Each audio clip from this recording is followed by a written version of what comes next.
So hi guys, welcome back to channel infinity view. So இன்றைக்கி நம்ம சேனலில் வந்து என்ன படத்தை பற்றி ரிவ்யூ பண்ண போகிறோம்னு பார்த்தீங்கன்னா வந்து நேற்று ரிலீஸ் ஆன சங்கர் சார் டேரக்ஷனில் ராம் சரண் நடித்த கேம் சேஞ்சர் படத்தை பற்றி தான் பார்க்க போகிறோம். ஸோ கேம் சேஞ்சர் படம் எப்படி இருந்துச்சுன்னு பார்த்தீங்கன்னா வந்து ஒரு பியூர் தெலுங்கு சினிமா மாதிரி தான் இருந்தது. ஸோ இதில் வந்து சங்கர் சாரோட கிராண்டியூர் மட்டும்தான் தெரிஞ்சதே தவிர ஆனால் அவங்களோட ஒரு கதைக்களம் வந்து இருந்தாலும் வந்து எனக்கு வந்து ஒரு தெலுங்கு ஃபிலிம் பார்த்த எக்ஸ்பீரியன்ஸ் தான் இருந்தது.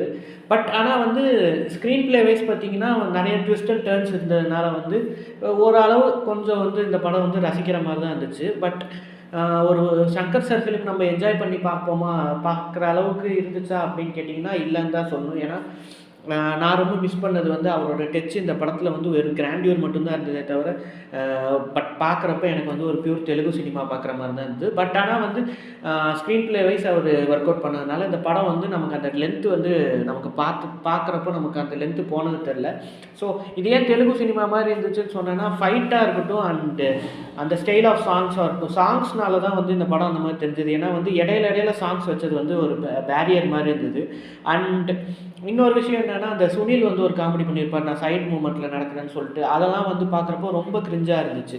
ஸோ இது 2 விஷயம் தான் வந்து எனக்கு வந்து நெகட்டிவ்னு தெரிஞ்சதே தவிர பாசிட்டிவ்னு சொல்லணுன்னா ராம் சரணோட ஆக்டிங் வந்து பெருசாக பாராட்டக்கூடிய ஆக்டிங் மாதிரி தான் இருந்தது. அண்ட் இன்னொரு விஷயம் என்னென்னா இந்த படத்தோட இன்னொரு ப்ளஸ் பார்த்தீங்கன்னா வந்து எஸ்ஜே சூர்யா தான் சொல்லணும். SJ Suryah sir and Jayaram sir வர காம்பினேஷன் சீன்ஸ் எல்லாமே வந்து சூப்பராக இருக்குது. ஸோ சூப்பராக ஒர்க் அவுட் ஆகிருக்கு. அவர் தான் வந்து இந்த படத்தோட இன்னொரு ப்ளஸ்ன்னு சொல்லணும். அண்ட் 3வது ப்ளஸ் என்னென்னு பார்த்தீங்கன்னா வந்து இந்த படத்தோட ஒரு மேக்கிங் சொல்லலாம். ஸோ சினிமாட்டோகிராஃபி வைஸ் இந்த படம் வந்து உண்மையிலே வந்து டிஃப்ரெண்ட்டாக இருந்துச்சு, cinematography and editing wise.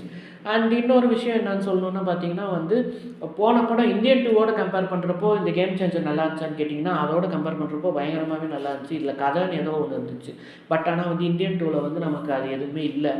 So அதுதான் வந்து இந்த கேம் சேஞ்சரில் ஒரு நல்ல விஷயம்னு சொல்லலாம். கதைன்னு ஒன்று இருக்குது. ஆனால் வந்து இந்த கிரிஞ்சான சீன்ஸ் கொஞ்சம் அவாய்ட் பண்ணியிருந்தாங்கன்னா நல்லா இருந்திருக்கும். ஸோ அதனால் வந்து அப்ரிசியேஷன் பாயிண்ட் ஆஃப் வியூவில் பார்க்குறப்போ இந்த படத்துக்கு வந்து நம்ம கொடுக்க போகிற அப்ரிஷியபிள் பர்சன்டேஜ் வந்து பார்த்திங்கன்னா ஒரு 95% சொல்லலாம். ஏன்னா மீதி 5% வந்து அந்த காமெடி அண்டு அந்த சாங்ஸ்க்கு அது கம்மி பண்ணிக்கலாம். ஏன்னா அது வந்து பர்ஃபெக்ட் வந்து நமக்கு வந்து அந்த ஸ்பீட் பிரேக்கர் மாதிரி இருந்ததுனால தான் வந்து நான் வந்து 95% அப்ரிஷியபிள் மூவின்னு சொல்கிறேன், 100% இல்லாமல். ஸோ இதே மாதிரி வேறு ஒரு வீடியோவில் உங்களை சந்திக்கும் வரை உங்களிடமிருந்து விடைபெறுவது உங்கள் இன்ஃபினிட்டி வியூவர் லியோ.